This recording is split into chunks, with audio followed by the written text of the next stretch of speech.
Ngayon, dumako na po tayo dito. Ito na po ang inyong Vice Presidente. Tingnan nyo naman po.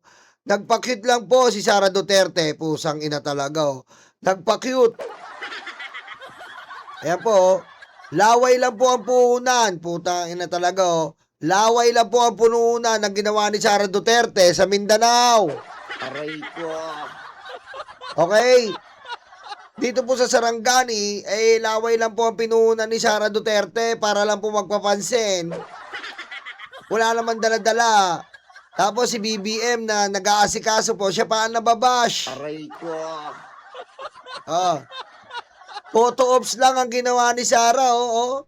Ginamit pa yung mga bata, oh. Photo ops lang, oh. Diba?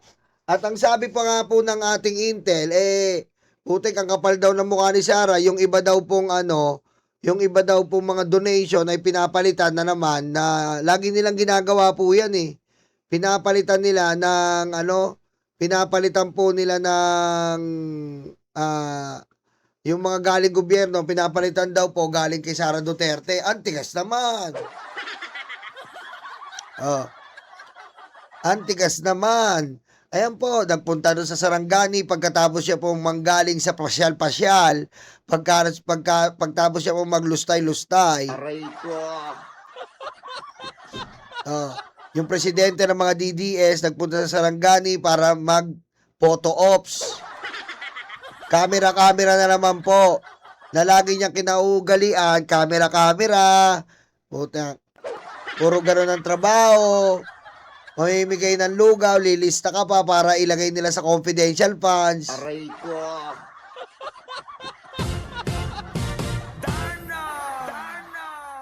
Diba? Yan po ang ng mga DDS, presidente. Wala pong kwenta. Puro lustay, puro pagnanakaw. Ngayon, ang dami-dami na naman.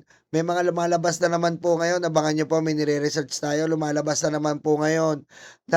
May binabayaran na naman po sila ngayon para gumawa na naman po ng isang malaking issue.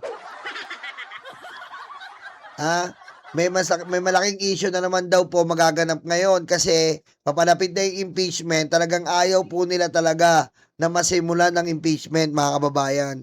Kasi mga karayuma, kapag nag-umpisa po ang impeachment, dire-diretso na po yan. Magkakabulat-latan na ng magkakabulat-latan. At pag nagkabulat-latan na po, patay ka diha. Tapos kang bata ka dyan. Tapos po talaga yan. Wala na pong diyan, wala nang into yan. Dire-diretso yan. Hanggang sa si Sara po, bumagsak na tong hayop na to. Aray ko. Kaya yan po ang trabaho ng isang Sara Duterte, ang magpa-cute, magpa-photo ops lang, putang inang yan. Patayin mo si BBM, no joke.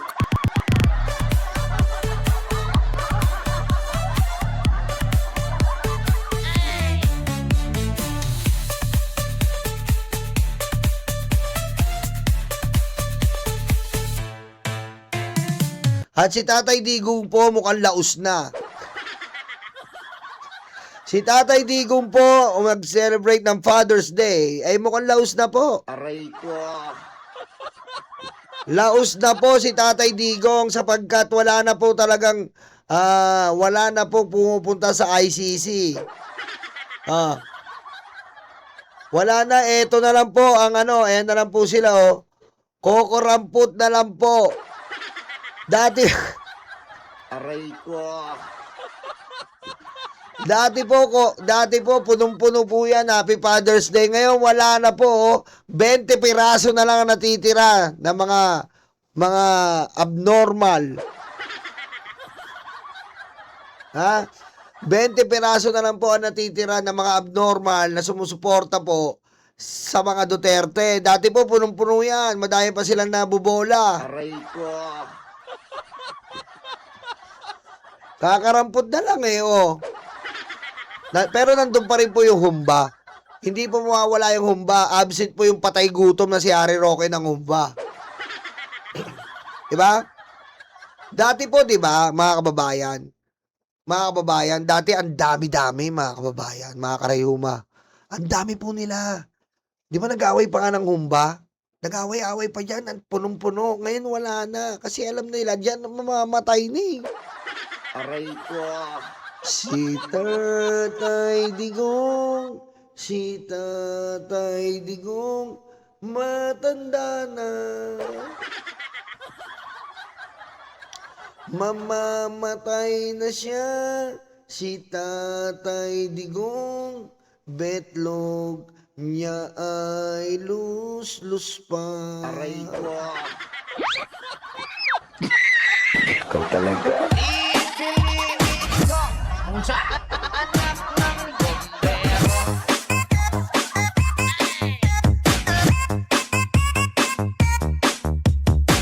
Guo出席Xi Jinping 'Di ba? Nakakamiss din po yung mga panahon na punong-puno ito, eh. Na sila-sila, ang dami po diyan. Ginawa pa nilang Duterte Street, Duterte Park. Akala mo akala mo nasa bansa nila, eh. Ginawa pa nilang Duterte Street. Eto Duterte Street, eto Duterte Park. Aray ko. Pero ngayon wala na po. Wala na. Kasi alam na ng mga tao, eh. Nasuya na yung mga tao. Kasi wala na rin pong pag-asa, eh. Wala na rin pong pag-asa. At saka nalaman na ng mga tao na si Digong po ay talagang namiminger. Murderer. Aray ko. Diba? Hindi po namiminger pala. Huwag na muna namiminger. Seryoso tayo, eh. Nalaman ng mga tao, mga kababayan, mga karayuma, na si Digong po ay murderer. Diba? Gaya nga po ng pag-aaresto neto ni si Bato na pinaghahanap po ngayon. Gaya nga po nasusunod na si Bongo, nasusunod na ngayon. 'Di ba? Tinabangan na yung mga tao. Wala na. Konti na lang, oh. Dati, dahil mga DDS diyan. Oh, baka naman kulang na yung pondo. Alpotera. Baka kulang yung pondo ni Alpotera, LRY at GYD at ni Sara Duterte. Aray ko. 'Di ba? Gipit na po kasi ngayon, hindi katulad dati, nung hindi pa po nabubuksan ang bank records ng mga Duterte, ay talagang sige po ang gastos para mabawas-bawasan ang kanilang illegal money.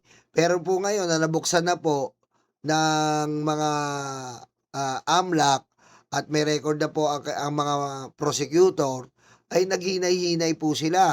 At dahil nga po doon, binitawan ni Sara Duterte si Kapman at dinuldul po si Hanilet, ang tita mong laging galit. Aray ko. Diba? Binitawan na po si Kapman kasi po si Kapman po ay 150 million. So kung di nila bibitawan, ma-obvious po sila na umaapaw ang pere. Halos hindi maubos ang pere. Ngayon binitawan po si Kapman at pinalitan po ng gastos na nila Hanilet.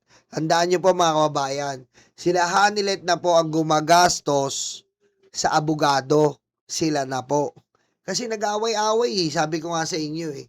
Nag-away-away po sapagkat si Kitty daw nakipaglaplapan sa Boracay, nagchochongke-chongke, parang walang iniintindi. Aray ko. Tapos si Sara Duterte, panay ang gastos. Oh.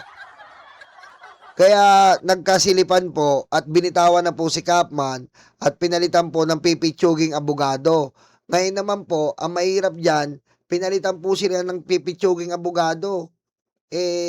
Oras ng i-hearing si Digong. Oh.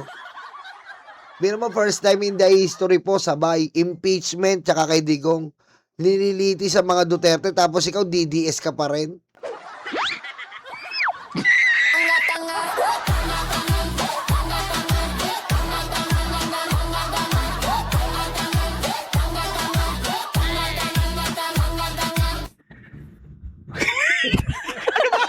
At ito nga po, ang isa sa mga hindi matanggap ni Digong, pakinggan niyo po to.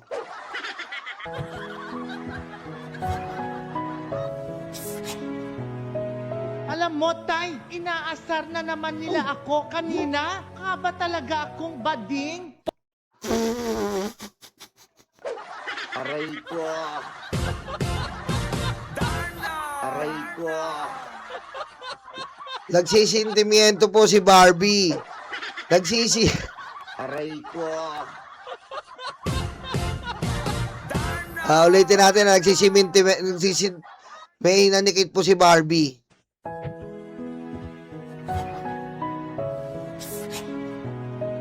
Ang sarap nung ano yan, no? Iniinom, gay water. No? No?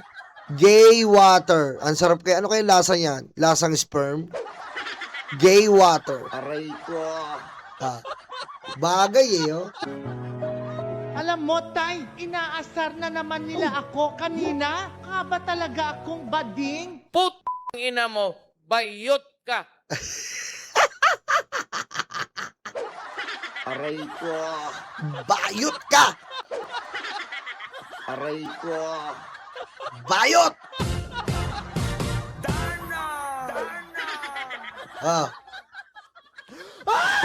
Yawa ka. Wala akong anak na bakla. Lagi talagang lumalabas to. Lagi kita nakikita. Anak ng wedding to. Aray ko.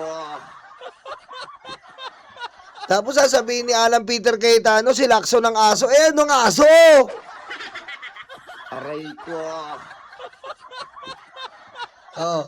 Ayan po ang sentimiento ni Barbie. Sa araw po ng Father's Day, naalala po ni Barbie Duterte ang kanyang ama. At hindi niya pa rin po matanggap na ang kanyang ama ay sukdulan po ang pagtatakwil sa kanya. Sapagkat ang mga Duterte kailangan, di ba, umiiyot. Di ba? Umiiyot po gaya ni Pulong, laging umiiyot.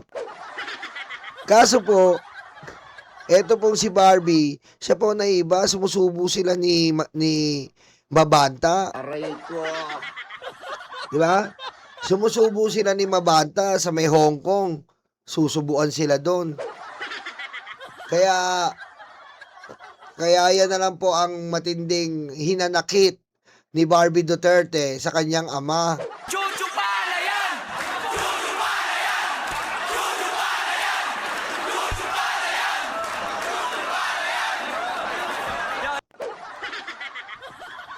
Di ba?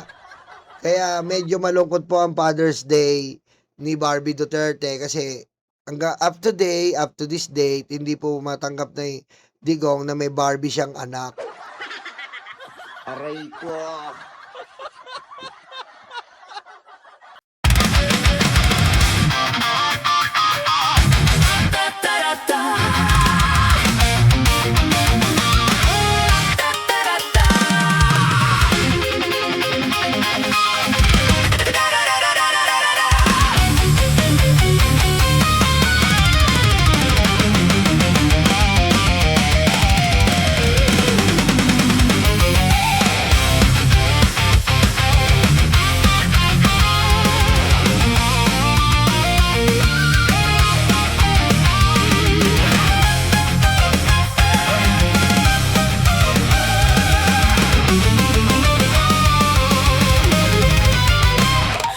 Madilim daw ang paligid, putukan daw ay maririnig. Takot sa kanilang mata, ikaw ay madadala. Huwag kang palinlang kaibigan, Judas na 13 yan. Sinira nila ang Senado, sobrang ganit mga ito. Hindi nyo na maloloko mga Pilipino. Gising na gising kami sa kabobohan nyo. Di bumenta ang pelikula, pati ang drama. Sa sobrang kapal ng mukha, nangungumusta pa. Hindi nyo na maloloko mga Pilipino. Gising na gising kami sa kabobohan nyo. Di bumenta ang pelikula, pati ang drama. Sa sobrang kapal ng mukha, nangungumusta pa. May kaso at may sabi,